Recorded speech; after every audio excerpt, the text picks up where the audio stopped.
jab, uppercut, leave you laid out on the floor. Try to duck and roll, hit and miss, now you counting stars. Should've practiced more, should've hit the mask, get out there more. Claim that you're the best. You gotta show me, son. Actions over words, baby boy. Is you real or what? Talking way too much, world come. Back sports, talking way too much, world come. Back sports, talking way too much, world come. Back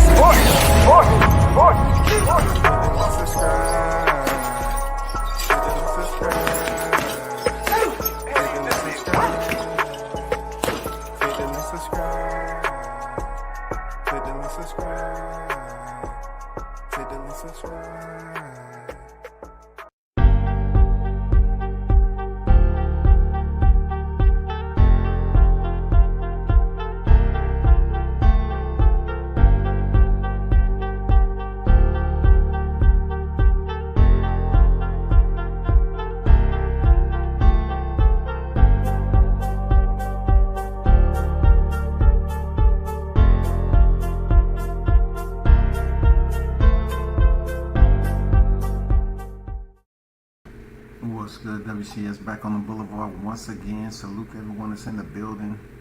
You already know it's a Sunday. So for those of you that's in church right now, you know what I'm saying, repent your sins for the week, you know, get a prayer in for me. You know what I'm saying? It helps everybody, right? You know what I'm saying? And when the offering plate come around, just toss a, you know, 5 or 10 in there for me too. You know what I'm saying? So I can get my blessings this week. Man, this is the fight recap, so to speak, kind of. You know, I just want to touch on the fight card yesterday. You know, I want to start off with Charles Conwell. You know, but first I want to congratulate Regis Prograis, 2-time super lightweight world champion.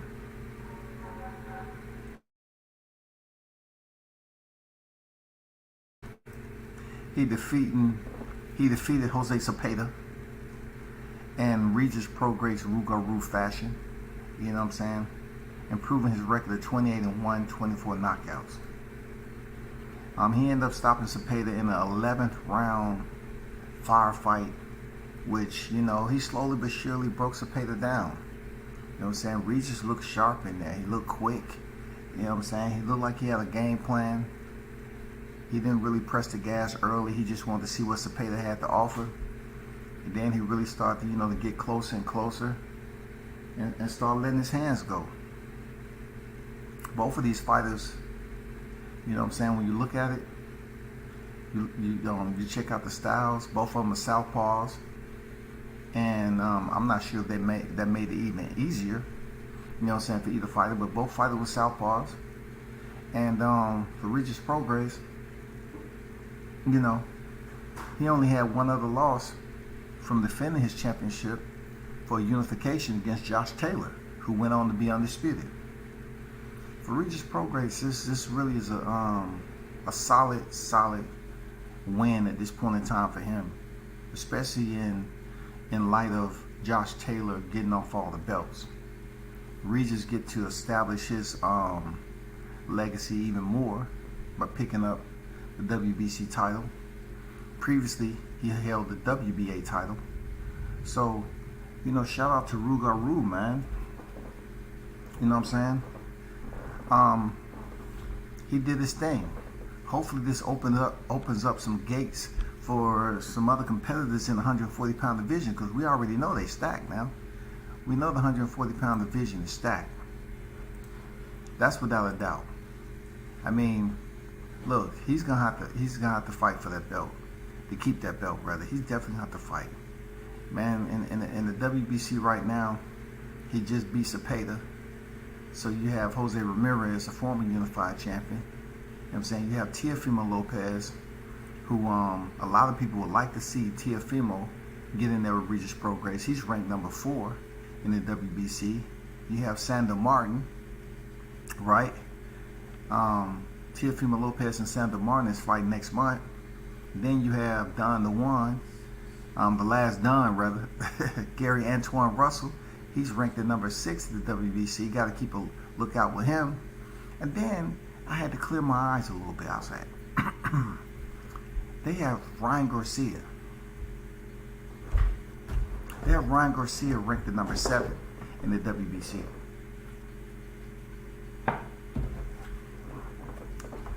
I guess getting that interim title, not doing a damn thing with it, it can get you, you know, a pass to the front of the line. I got it. And then Arnold Barboza, he's up in there. You know, Sergey Lipinets. You know.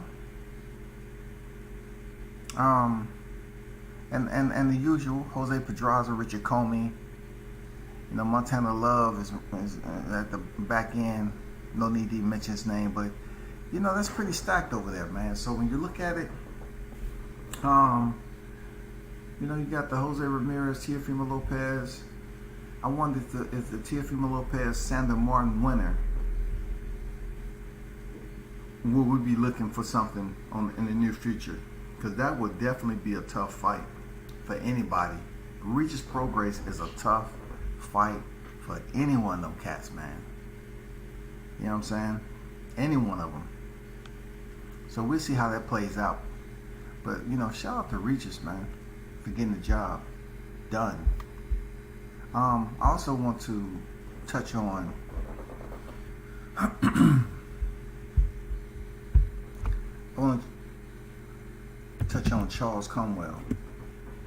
But before that, I'm going to stop over in the chat right quick and give a shout out to the supporters, man.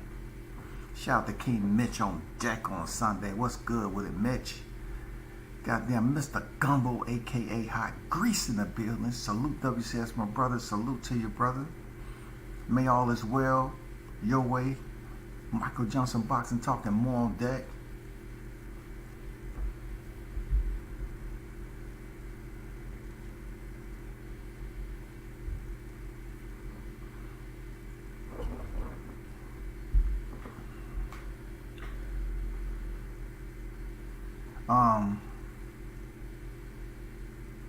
King said Regis looked solid as I expected. Didn't throw the left hand as much as I thought he would. Better defense and movement this fight. Kept his head composed when Zepeda gained a little momentum. A true points, great points right there from King Mitch. Very good points.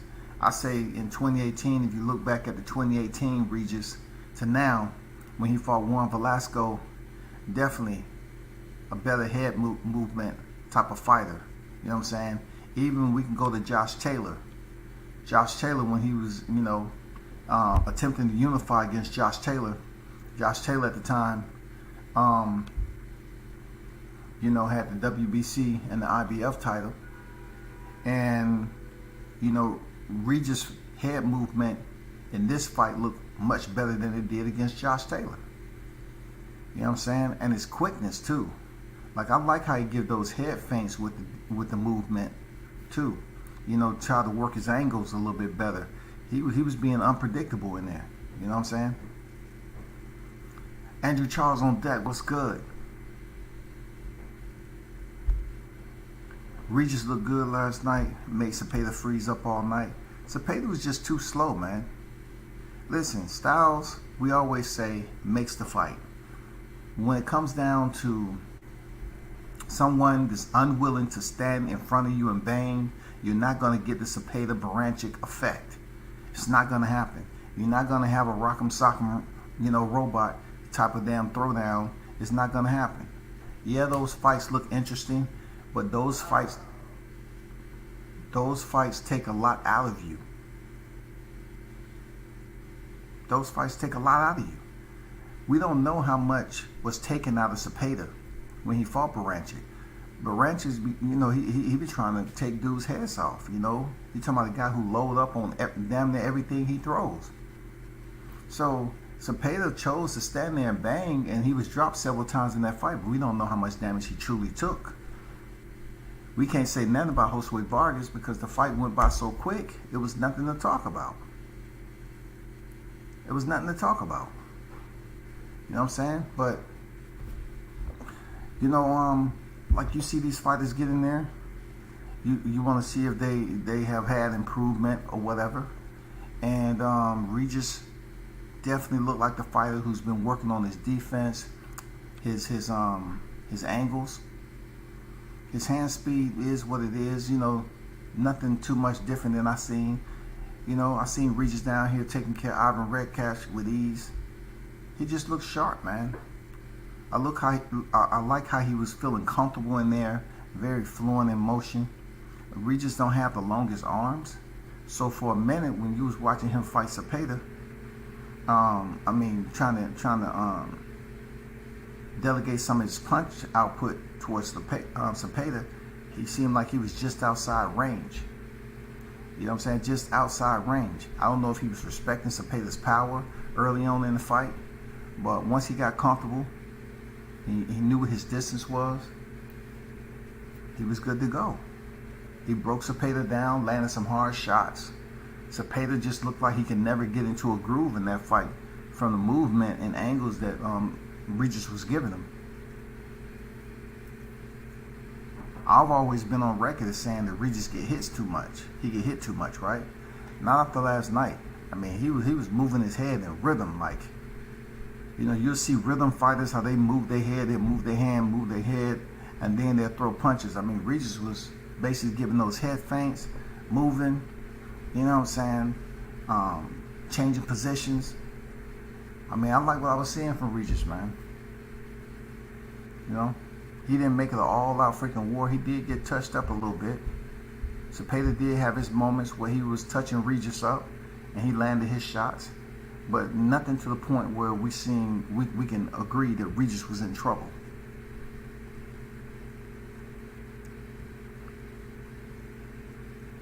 What's going on, Big Blunts and Boxing on deck? What's good? What's good with it? What's good with it? Mr. Gumbo, the true OG, salute to you, brother. Thurman getting stopped. Mitch said, I think Regis beats all the super lightweights. Taylor got in his head. Wouldn't pick Tio, Ryan, Russell, Lee, Ramirez. Love Martin of Pedraza to beat Regis. All solid fights though.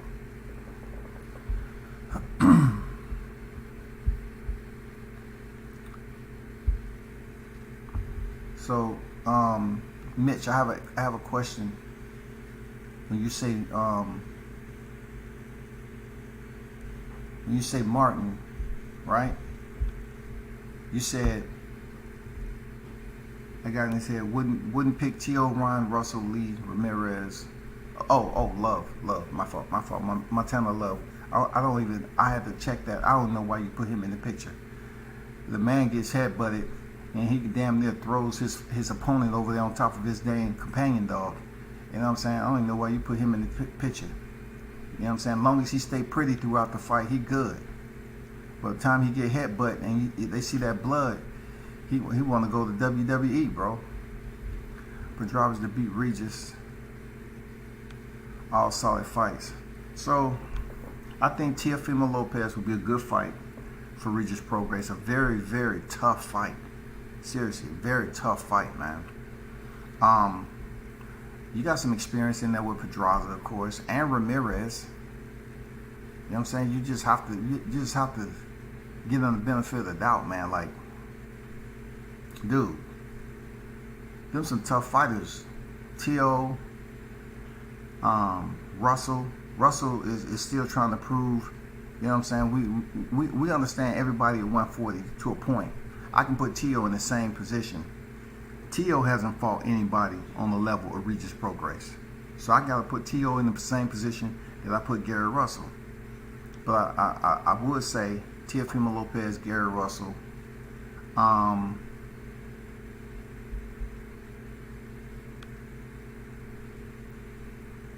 don't know about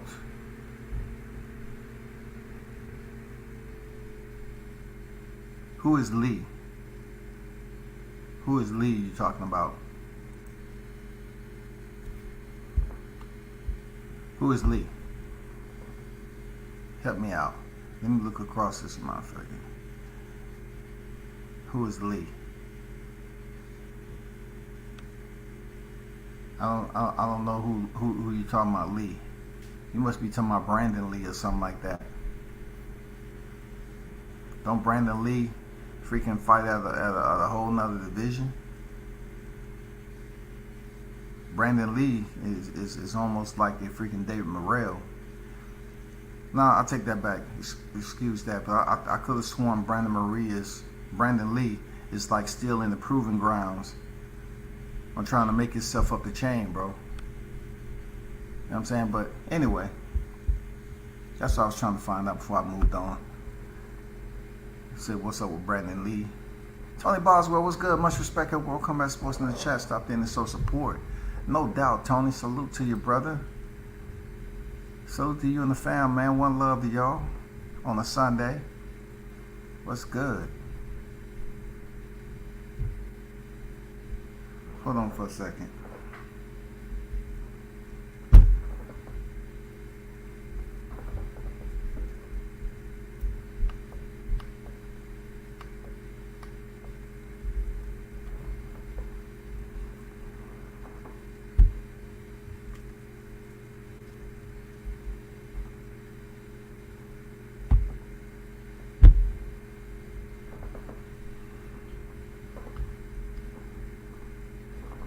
What about now? How my audio sound, man?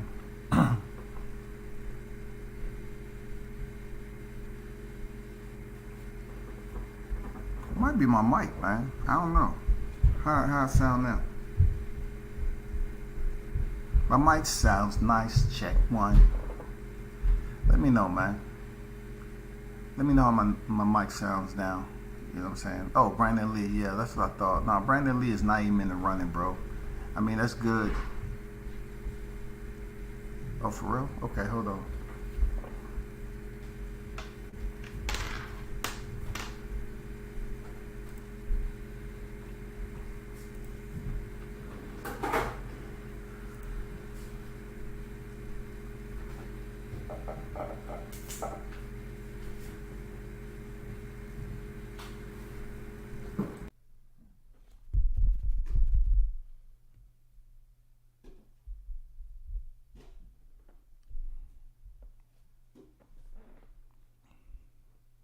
What about now?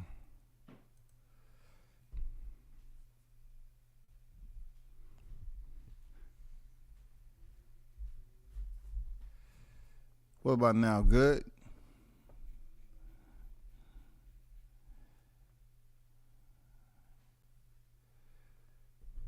Man, this should be changing without even freaking... Well, hey, I ain't getting no transparency over this motherfucker, man. I'm gonna have to call goddamn the mic. You know, I might have to invest in another mic. Shit, I'm getting no transparency from my equipment. You know what I'm saying? My device is giving me a whole different type of damn vibe. You feel me? But yeah, I thought you was talking about Brandon Lee. What's good? Appreciate the input though on the mic. Appreciate the input on the mic though. I think the arm length and deceptive speed bothered Regis in the first round. Zepeda didn't stay as sharp once Regis started touching him though. Zepeda's slow as shit in the counter. He is. Counter shots are important when you have somebody like Regis that's in and out, in and out. And plus Regis, man, he switched it up too. He started really, you know, being he's a shorter fighter. Regis is not that big of a fighter, so he has to get in close. And that's why I said early on, man, he was missing his shots because he really didn't want to test Zepeda. Like even Gervonta Davis, you know, made note of that against Rolly Romero. You know, he was like, okay, he got some sting on there. I'm just going to wait him out, and then I'm going to come on hard in the later part of the fight. That's pretty much what he did.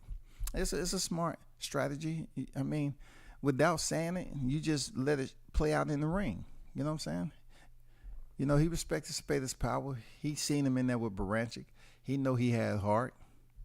You know what I'm saying? He know he had heart. So, you know, he was just going to buy his time, continue to pick him apart, land his shots, break him down round for round, and get the stoppage.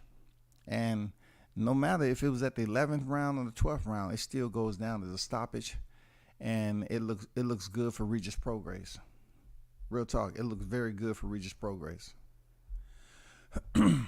And the good part about it is that he gets to move on to bigger and better fights and get some pretty good paychecks. You know what I'm saying? The only person that ever stopped Zepeda before then was Terry Flanagan. That was years ago. That was like 7 years ago. Whoever stopped Zepeda. So for him to go in there and stop Zepeda at this part in his career, 33 years old, he has nothing but a pretty decent money fight coming up. Now he's holding the belt. Whoever that's against, I'm telling you, anybody that's against is going to have a tough time with Regis. That goes for my guy Teofimo Lopez. You know what I'm saying? He's going to have a tough fight against Regis, man. I don't know if youth is going to play a role in there, but it's no real disadvantages going on when it comes to a fight like that, T.O. and Regis. You know what I'm saying? They're not very tall fighters, the reach and everything, but like I said before, we have to wait because definitely Teofimo Lopez has a tough fight coming in with Sandor Martin. I don't know if they're going to get Gary Russell a fight like that anytime soon. And I'm curious to know because you look at the ranking system, a lot of these cats is ranked high in the WBC in the 140-pound division. They was tied up. Jose Zepeda just was stopped. He fought Regis, right? He's now the champion. So it's some shifting that's going on in that WBC ranking system. And then Jose Ramirez. Jose Ramirez, if anybody, he may get the shot. I don't want to see Jose Ramirez and Regis Prograis really, but you know what I'm saying? That might be somebody up the line. But Teofimo's tied in with Sandor Martin as a last minute. You know what I'm saying? He's supposed to face Pedraza, but Pedraza has a non-COVID related situation medically. So he's out. And then you look at Gary Antoine Russell. He's going to be due to step back in the ring sooner or later. And Ryan Garcia, he's supposed to be pretty much tied up with Gervonta Davis, allegedly, in 2023. So that leaves the Arnold Barbosa, Sergey Lipinets, you know what I'm saying, the Richard Comeys. You know, I doubt they'll give Richard Comey a shot at Regis before they give Jose Ramirez, the former unified champion, a shot. See, they was already trying to put Jose Ramirez into the slot to face Jose Zepeda. If y'all remember, Regis Prograis was in his car, and he was talking about this. He say, how can Jose Ramirez, you know, I understood his pain. Like, how can Jose Ramirez, you know, get a shot when he lost his titles to Josh Taylor recently, but yet I lost my title a while ago. I haven't been able to get back into title contention. So the one thing about Regis when he signed with Probellum is that they promised him he would get a title shot. They did. And this was his title shot, man. He took advantage of it. And Josh Taylor came off the belts. Regis somehow, some way, his voice was heard. They removed Jose Ramirez from fighting Jose Zepeda, and then Regis Prograis got that slot. He took advantage of it, got the stoppage in round 11. So don't be surprised if Jose Ramirez is not stepping in there with Regis Prograis. You know what I'm saying? He might just get his shot, bro. It's definitely not going to be Teofimo Lopez next for Regis. That's definitely not going to be. He has a fight he need to get through next month.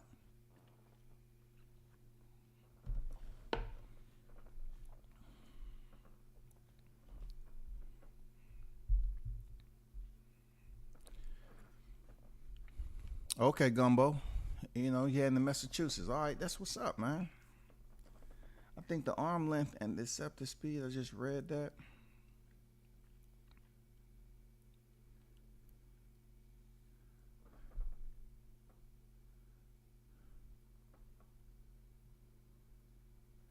Yeah, he got dropped and fell out of freaking the conversation of many.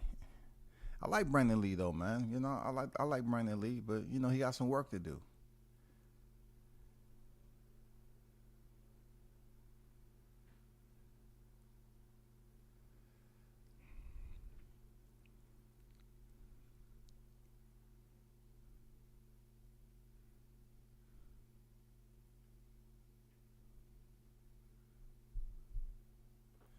Okay, for mics, either a Litwit or a Lewit or Rode.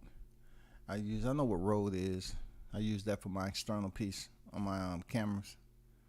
On a Barbosa Jr. as super lightweight.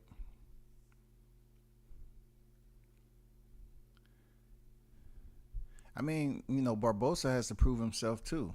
I know he's trying to get that fight with Teofimo Lopez. I don't know if it's going to happen because Teofimo's coming up to 140 to take the shortest route possible to get a strap around his waist. So he's not really trying to reach down or look behind him to pull somebody else up as a passenger, and where he's trying to go. He's trying to really step to somebody else's doorstep and say, okay, I'm here. It's me and you.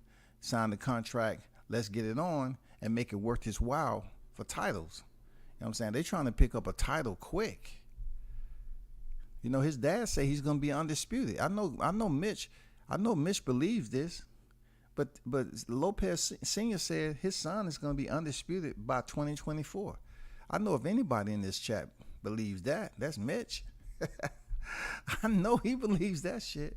Yeah, I was surprised Regis said Zepeda was probably his toughest opponent yet.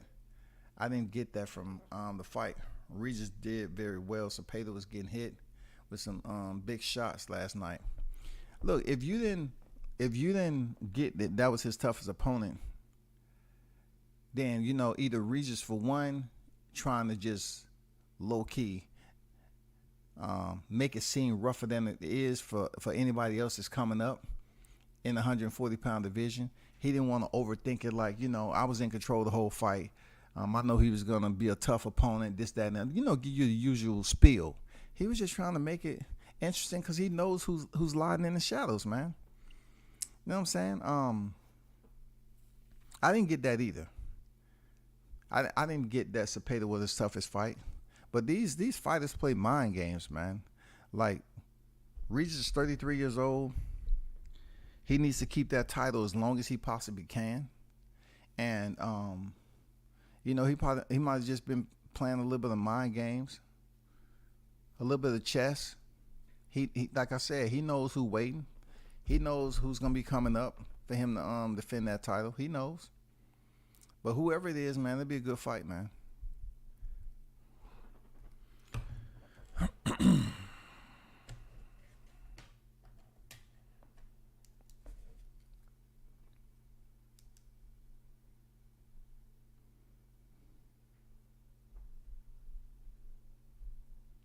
Yeah, I'm going to have to check into some of these mics, real talk.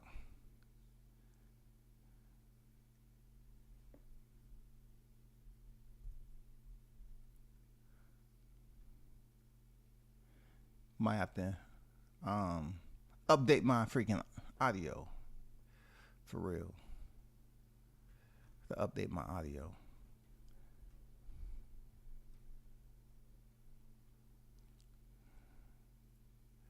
I'm writing down some of this shit though.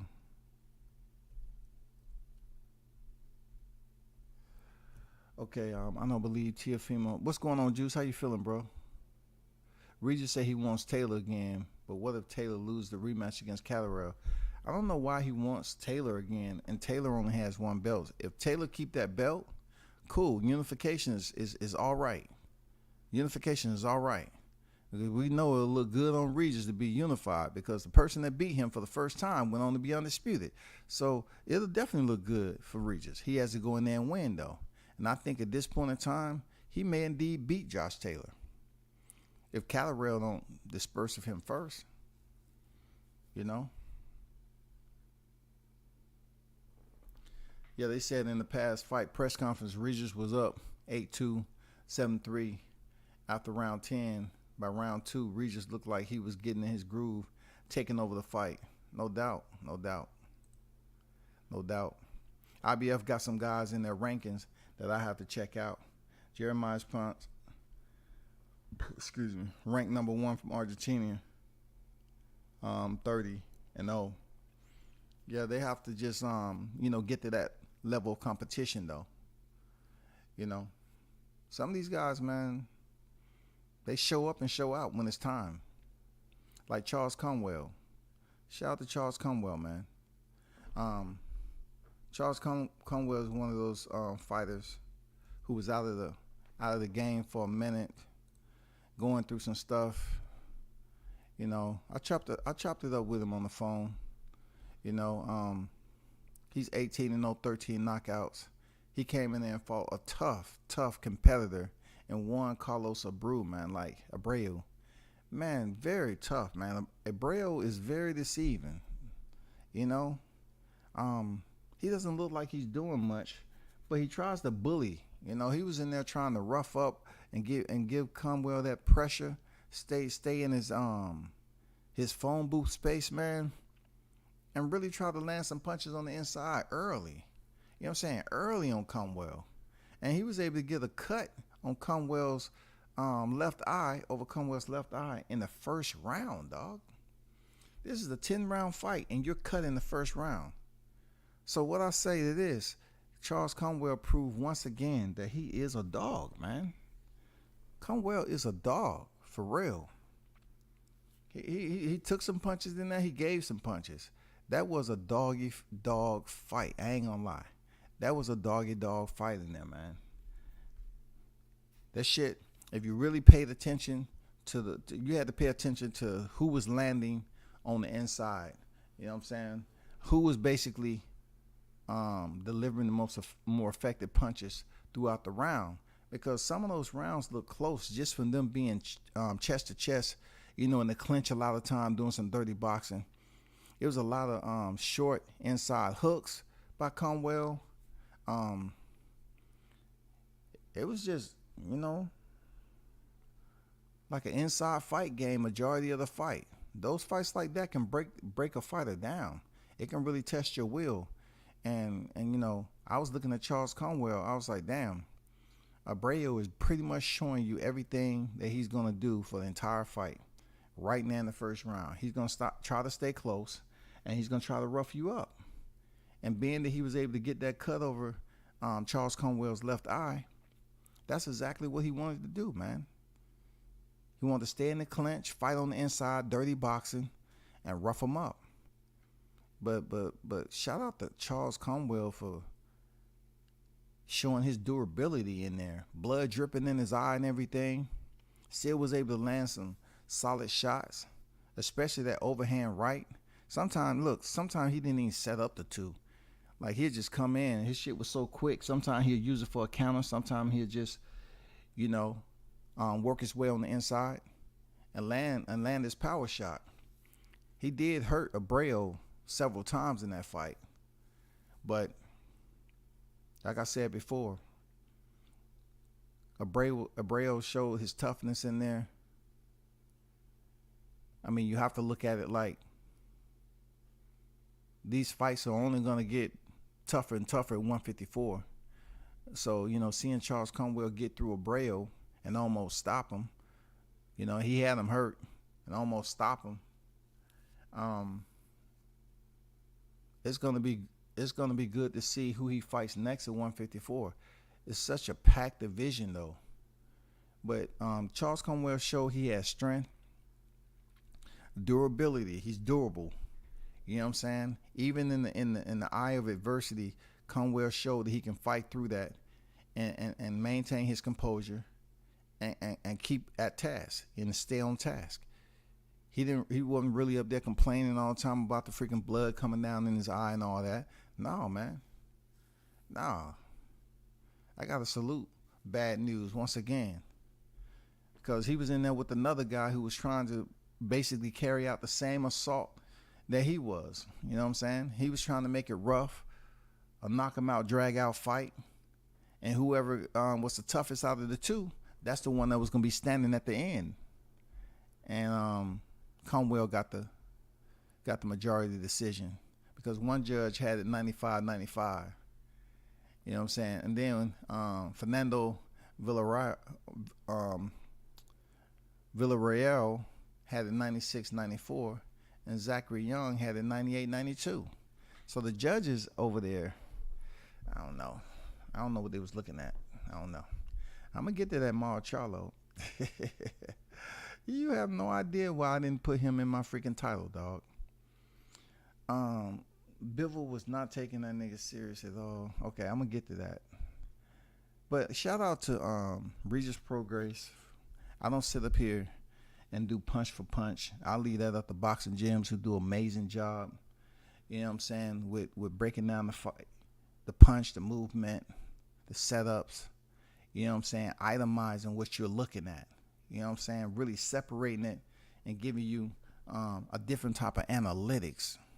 I used to do that, but I don't do it too much right now. You know what I'm saying? I more so put that focus on mixed martial arts.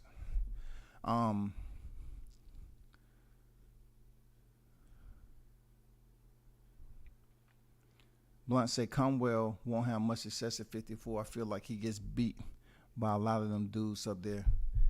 I disagree, man. I think Conwell definitely will have success at 154. He's a tough fighter, man. He's a tough fighter. You need to be tough and durable. People praise freaking Erickson Lubin for his toughness and going in there against Sebastian Fundora and taking all that punishment and not quitting. I mean, Charles Conwell had that same toughness. And you know, he might meet Erickson Lubin in the future. Before it's all said and done, we might have an Erickson Lubin, Charles Conwell. You know what I'm saying? That might happen. Seriously, it might happen. He's 18-0, 13 knockouts right now.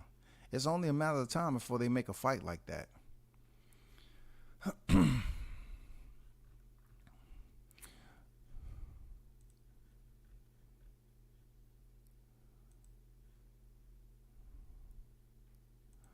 This was the kill blow.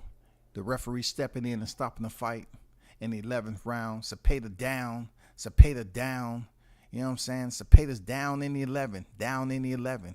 Regis go on to capture the WBC super lightweight world championship and becoming 2-time world champion.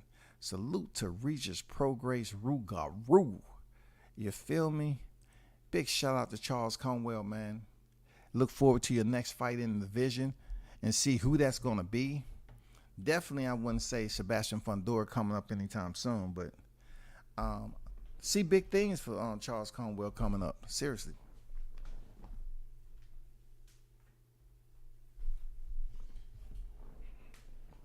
See big things coming up for Conwell. Just lunch show, right? And after this, I'm gonna get to what everybody's talking about Mar Charlo and Dimitri Bivol. But I was over there, right? So I'm chilling. It's at night. I'm just showing support to the brother and all that. He doing a fight party. Try to go around and support the brothers. But then again, you know, it reminded me of, you know, why I'm very reserved on doing panels. Because you get people on your panel. Some people are cool with it. You have enough people to run the panel. Because the host, if you can run a panel and your guests are able to run the panel in a organized manner, it works out great. I just never really been a part of that format for a long period of time, consistently to build up panels. But you know, I was just over there on this panel, so I really didn't know who I was listening to. I didn't pay attention. I didn't see the name and everything, so I just happened to be up there talking. And then this dude was telling me how, you know, Regis, he's gonna be a journeyman. You know, he was saying some real suspect shit, like he's gonna be a journeyman if he loses this fight. And I was like, dude, what are you talking about? Zepeda has 2 losses already. He's fighting for another championship. And then he talking about Julius Ndongo was done after Terrence Crawford. I said, Terrence stopped him in 3 rounds, and Regis stopped him in 2. He wasn't done. He had some other stuff going on as far as getting fights and stuff like that. I talked to him when I was in Alabama, when he had a fight up in there. I was there. And he was just saying some wild stuff, like, you know, that didn't make sense to me about Regis Prograis and the journeyman type mentality that he had. But if you don't like a fighter, you don't like a fighter. Okay, cool, I get it. You don't like a fighter, but don't come up here talking out your ass about shit that just don't make sense about somebody being a journeyman, and they only had 1 loss while they was world champion. And then they talking about if Regis don't get this, he's done. If he don't get this championship right here, he done. He wasn't making no sense, bro. Regis already been champion. He lost his title to freaking Josh Taylor, who went on to be undisputed. Now, when he got to Teofimo Lopez, of course, I've been on several panels about the Teofimo situation, and I've always said I felt that Teofimo was undisputed. People will say what they want, but yet they overlook the fact that George Kambosos immediately, and look, this is nobody like Mitch and anybody else to put in there. No way, he wasn't. I told you back then, he wasn't. I've just put it out there, right? Kambosos changed his title on IG to undisputed time he beat Teofimo Lopez. So I'm not the only one that's looking at how the ranking system work, all right? Even if you have a sense of employment, there's a ranking system. You know what I'm saying? There's levels. Jobs has levels. That's why people work for promotions, right? To make more money with more responsibility. So when it came down to trying to explain to this dude, Bud gonna stop Spence, I'm speaking cool, man. I'm like, I didn't even know who it was. Truth be told, I just know it's a nigga on the panel talking some nonsense, real talk.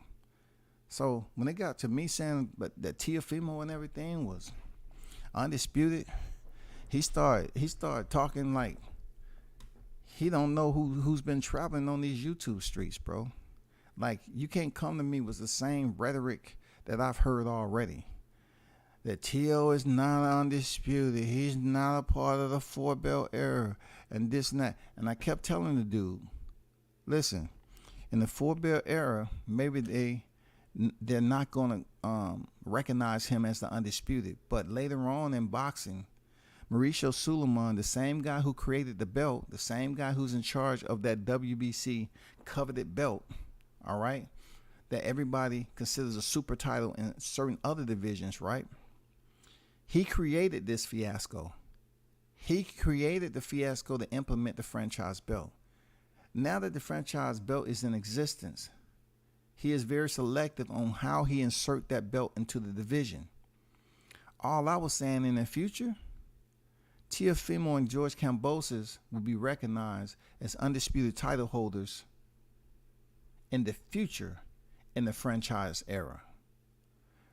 This is the franchise era per se is not across the board in boxing. So is it really an era at this point? It won't be an era really until the belt is recognized across the board. And then they say, okay, Teofimo Lopez, we recognize you as the first undisputed in the franchise era. But that hasn't happened yet. All right? That hasn't happened. But what I was trying to say is Mauricio Suleiman created this. So with all the backlash that Devin got in the lightweight division for his belt, I was trying to explain to this dude that there's a hierarchy when it comes to these belts. The power for someone to possess a franchise championship and not be mandated to face their mandatory, that belt has what? Significant power. And that's all I was saying. The belt has significant power. It has some authority to it. And also, if it has some perks. You know what I'm saying? One of those perks is, just like I said, it provides you the ability not to be mandated, but if you volunteer to face your mandatory, you can. But you're not mandated as a franchise belt holder to do it. And that's only in the WBC sanctioning body. This dude got irate. he started calling me out my name and shit like that, man. You know what I'm saying? And I'm sitting chilling, like it's late at night. I'm really multitasking as I'm doing as I'm on the panel. I'm just looking, I'm just chilling. I'm paying attention. I damn near, was in a full-blown debate, the whole Regis Prograis and Jose Zepeda. You know what I'm saying? But yet I was looking at damn 3 things at one time: the fight, talking to him, and looking at some other shit. Studying some other shit while I was talking. Well, this dude started calling me a bitch ass nigga. he lost his bearing, y'all. This dude was all over the place, man. He was bringing in other divisions. I was like, no, don't bring in no other divisions. Stick to the damn lightweight division. Use all your comparisons to the lightweight division. Don't be bringing in none of that shit. I don't even want to hear none of that. Then he tried to bring in Blunts. And goddamn, I was like, no, don't bring in Blunts. He's the host of the channel. Fuck that, man. You handle it. You know what I'm saying? You wanted to smoke. Now you in the chamber, goddammit. Do what you got to do. You know what I'm saying? Don't bring in other people to try to get their opinion. No, we ain't doing that, bro. You're not bringing in third parties to do nothing. Handle your smoke as you see fit. And he just got all bent out of shape because this dude asked me, go back and watch the live. Well, you can't watch the live because he took it down. But this dude asked me 100 freaking questions, right? And I try to give him an example of the franchise in the future. I try to give him an example of the franchise as the current. I simply ask him, if you have a secondary title like the WBA regular, can you unify? Is it possible for you to unify? Because a lot of people are stuck on these WBC super titles, and yes, they should be because they still are active in certain divisions. But when you pay attention to what just happened with the lightweight division in particular, the lightweight division went through a whole entire administrative freaking overhaul when it came to this freaking franchise belt. They came out and the first Mauricio say that the champion couldn't lose it. And then it came about that if the challenger petitions for the franchise and he win, the belt is now effective, immediately transferable.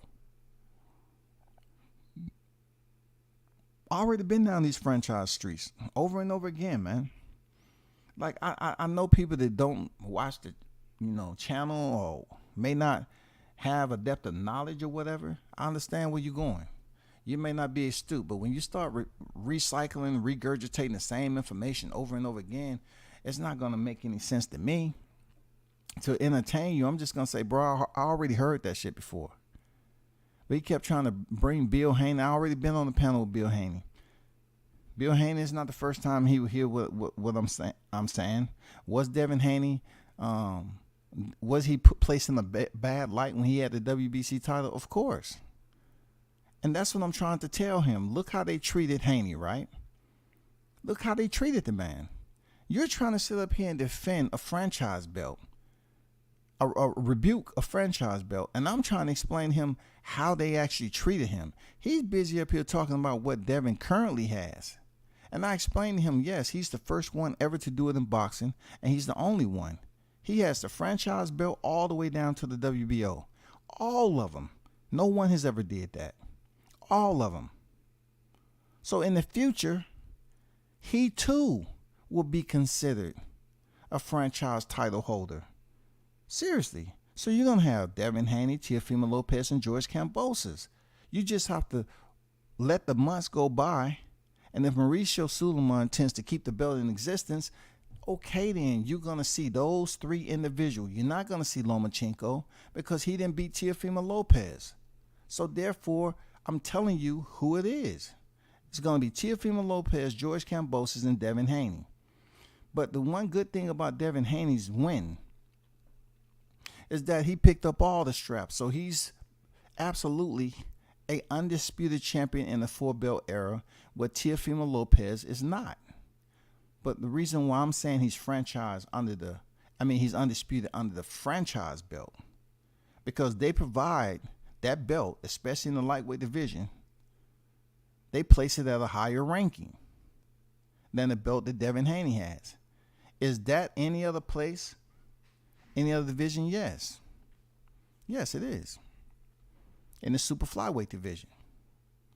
Now, this is where the education will be a little flawed for people, because the franchise belt has not made it to enough positions for people to respect its presence. You know what I'm saying?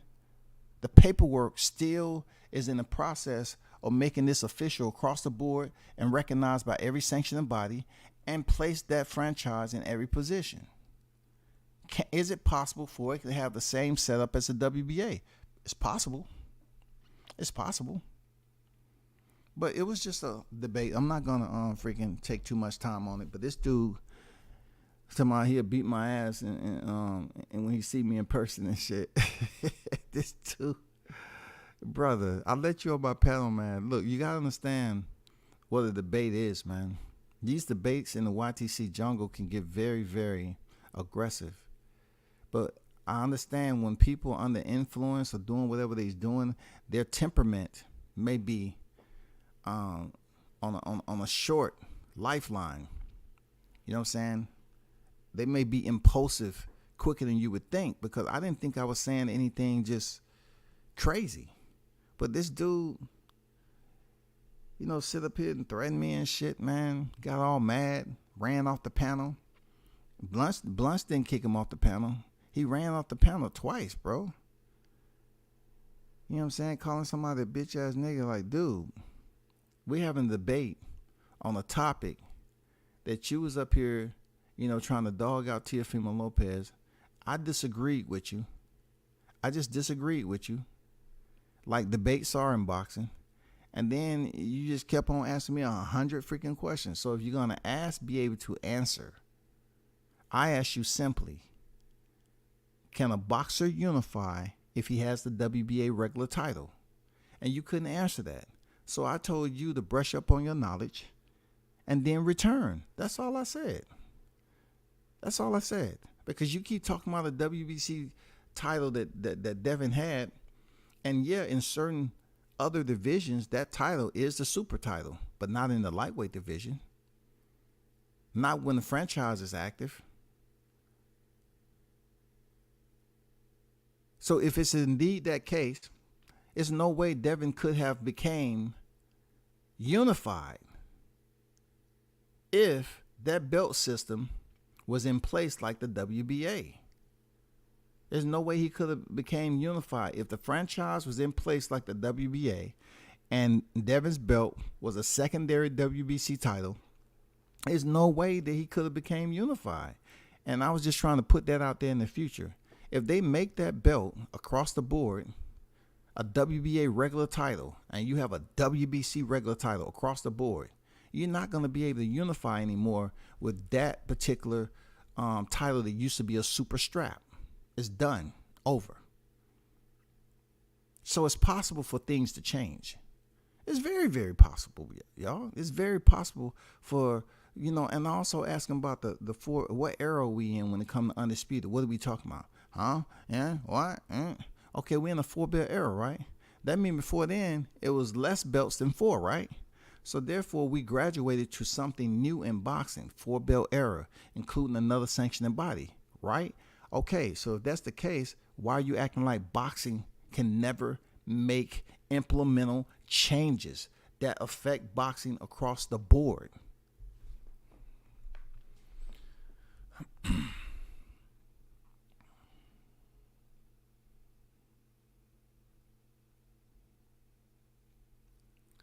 Go said, to me, the franchise is the same as the WBA Super and the WBO Super. See, you know, like I'm saying, man. See, I mean, you have some individuals out here that know how to link what I'm attempting to say. It's not something I'm creating. I'm just looking at a person like Mauricio Suleiman, who's the president of the sanctioning body, and he's taken upon himself, along with the governing body or whoever, to implement this belt. I don't care who he implemented it to. I don't care. It's the fact that he was able to insert this belt into a division at a certain time for a particular fighter. That particular fighter happened to be Vasily Lomachenko. So he took that shit and he implemented, shout out to Ghost being on deck too. He took that belt, inserted Lomachenko, and all this guy kept on talking about, well, it was strictly to Doug. Nigga, look, I'm trying to explain to y'all. When y'all continue to use a word,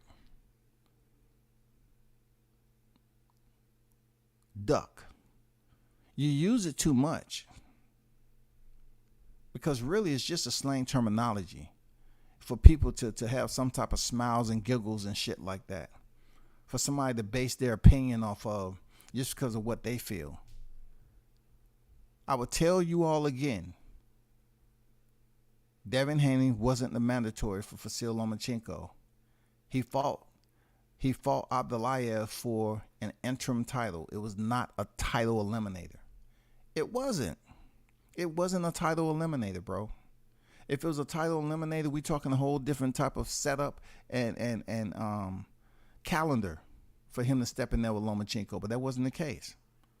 So you seen him fight all those other people. He was never the mandatory for Vasyl Lomachenko. So for y'all to keep on going through this YTC mumbo jumbo, acting like he was on paper after Rick Glaser went on Barbershop Conversation and said that he wasn't, and that Haney them made some agreement with some dude in New York. I'm just talking off what's public record. What's public record, bro? I'm just talking about what's public record. I'm trying to explain to people, during that little time with T.O. abandoning the WBC tournament, going to the IBF, I was privy to all that shit. I was in communication with the team. I was privy to all that. He went the IBF route, fought Nakatani. Devin Haney could have went the IBF route too. But he wanted to stay at the WBC, bro. He wanted to stay at the WBC. He took a rougher road. It went from paved to gravel. You know what I'm saying? It went from paved road to gravel. It was rough for a little bit. But then that shit, when he came back on the motherfucking pavement, that shit was damn newly paved, smooth, fresh tar. You know what I'm saying? I mean, shit, the weather was bad. He had to go through the storm to get that shit. He had to go to Australia and ride in the dirt twice. But he got the shit done. But all I'm saying is, why did Devin Haney have to go through his situation? But you keep acting like you don't want to acknowledge what the premise of the freaking franchise belt was able to do in the lightweight division. It had seniority over the belt that Devin Haney had. So how difficult is it for you to grasp that, bro? He ducked. Who gives a fuck what you think? They had other intentions for Vasyl to face T.O., and that happened. All T.O. had to do was get through Masayoshi Nakatani, Richard Comey. That is it. He picked up the last belt, and then he went and fought Vasyl Lomachenko. If Lomachenko would have kept that WBC title and never became the franchise, then we're talking about a different story. Now the Mandos come into play, but they had the situation set up for him to face T.O. Now, Lomachenko and Teofimo Lopez could have very well fought for the freaking undisputed in the four-belt era, because he had just defeated Luke Campbell, and all the belts was in his collection besides what? The IBF. So he could have fought for the four-belt era, but he chose not to. He chose not to. He told Mauricio Suleiman he wasn't fighting for the rest of the year. So in between time, he was elevated to the franchise, just like they did Juan Estrada. Elevated to the franchise. Devin was elevated to the WBC super title. And then all the debates rang out all over YTC. But if you're going to threaten people, get mad, and you up here talking about whether I know boxing or not, bro, that's not for you to gauge. You know what I'm saying?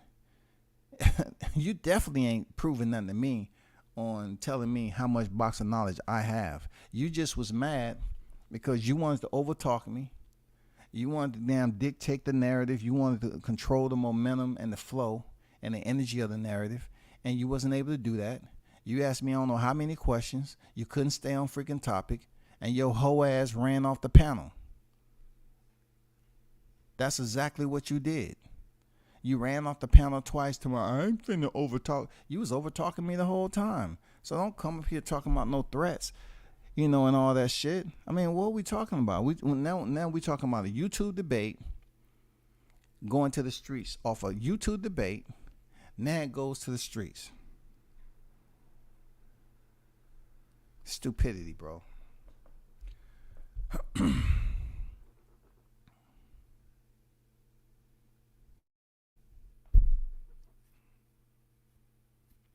Rashid, what's good? He said, reminds me of being on Facebook and the guy who took it personally when I predicted Wilder would beat Ortiz. After back and forth on the topic, he challenged me to come up to his gym and NY to spar. Man, these guys have to understand one thing, right? When you take that shit from YouTube to the streets over something like this, not everybody is playing by your rules, man. I don't know what's up with these cats. Not everybody's playing by your rules. And I've never set any rules for anybody. So I don't expect you to play for a set of rules that you haven't heard. But when y'all get into a boxing debate, understand this: if you're not durable enough and tough to sustain what you're about to go through, then don't engage in it. Don't even be a part of the encounter. Just stay your ass on the outskirts and look from afar. That's all you got to do, brother. You don't need to get close and think, oh man, this is yeah, I want to be up. No, I don't want. Yeah, yeah, I heard who he was. Yeah, I know. Don't come up here talking about who has the boxing knowledge and who don't. What you thought, what you trying to say you thought I had, brother, I was taking it easy on you, bro. But you showed how weak you was by running off the panel. That's all I'm saying. That's all I'm saying. The boxing debates on YouTube is supposed to be a bit high energy, depending on who it is. All right. When it goes left, it's when you're talking to dudes in a set tone, man. You're not dropping any type of aspersions to them or anything. You're really trying to keep this shit classy. And then they go on to use the favorite infamous black man to black man insult. You bitch ass nigga. I'm pissed, nigga. Let me get it out. Let me get it out. Like, dude. Some people hear themselves talking. They long-winded. They take minutes off the clock. Those minutes turn to a freaking hour. They taking them off the clock. And then you say, okay, can I speak? And you start to speak and they cut you off. You just let them motherfuckers speak forever and a day. But yet you just want to return the favor and rebut what they just mentioned. And then you be dropping those damn knowledge to them and dropping books on their head. And then they get mad. You know what I'm saying? Now they want to go to the streets. Fuck it, let's go to the streets. Where you at, nigga? Where you at? Shit, that's crazy. Your dude was drinking last night. So it kind of went left. My man was so mad he jumped off the live twice. I fuck with Zenny Joe. The live started good. Hey man, energy is different for everybody. You know that. Well, you know what they say. Those two types of energy. You got the positive and the negative. You know what I'm saying? I mean, sometimes it can start off in a positive, end in a negative. But it goes really bad when you have two negatives going at each other about something that really doesn't include their everyday living. This is orientated to YouTube. That's it. That was my first time having him on the panel, but I'll be sure to set guidelines for the next. Hey, it is what it is, man. I'm not worried about that. It was your panel, and I was respecting your panel. People don't look at it that way. As long as you stay on YouTube, you go on other people's panel, and you respect their panel. But really, I didn't know that was him. You didn't have the names up there. I couldn't recognize the voice. I didn't fucking know, dog. So that's why I asked, like, who am I talking to again?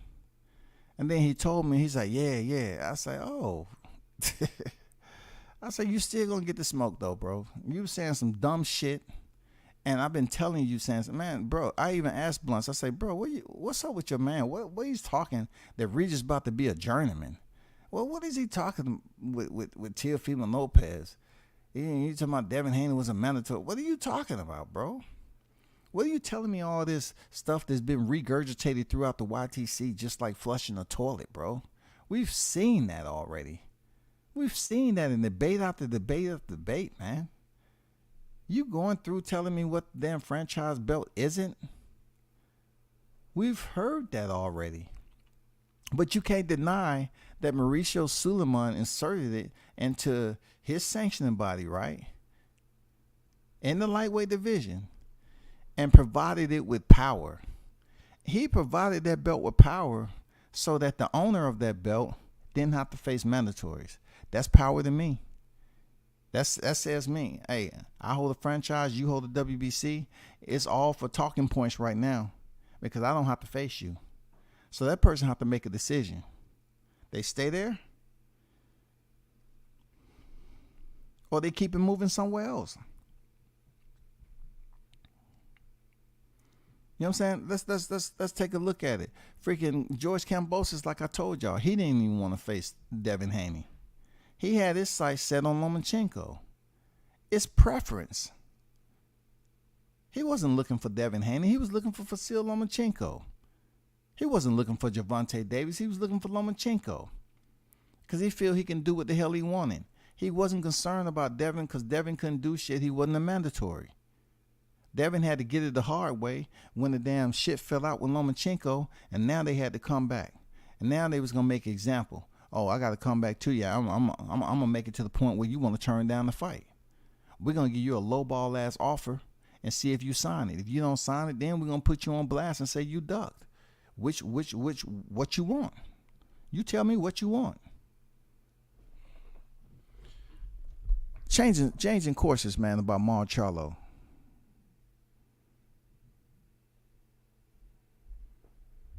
Let me hold up for a second. Let me pull this video.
Okay. Lamborghini Mercy. Charlo looking thirsty. So we're going to play this right quick, okay?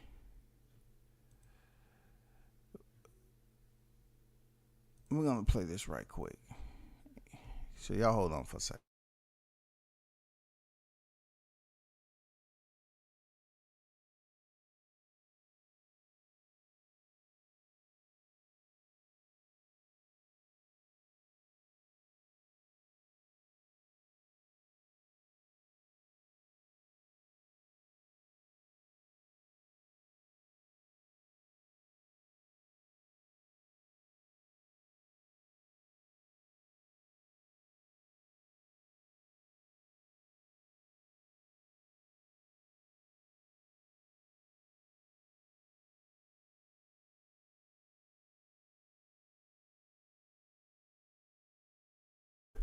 Okay.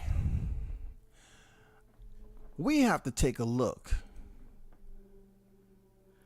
and provide our own self-analytics on this video. I'm not gonna give you the response that you think you're gonna get. I looked at this video over and over again, man. It was good to see Mar Charlo sighting, first and foremost. It was good to see the Mar Charlo sighting. He is alive and well. From what I understand, he still has his house and everything. He's alive and well. He does exist. But we need to damn take a look at this video right quick, bro. For belts. But you know, my goal is to be honest, fighting for belts. Undisputed, right now. You want to fight me? Well, we have to ask Canelo to vacate those titles first. Which way? 68. 68.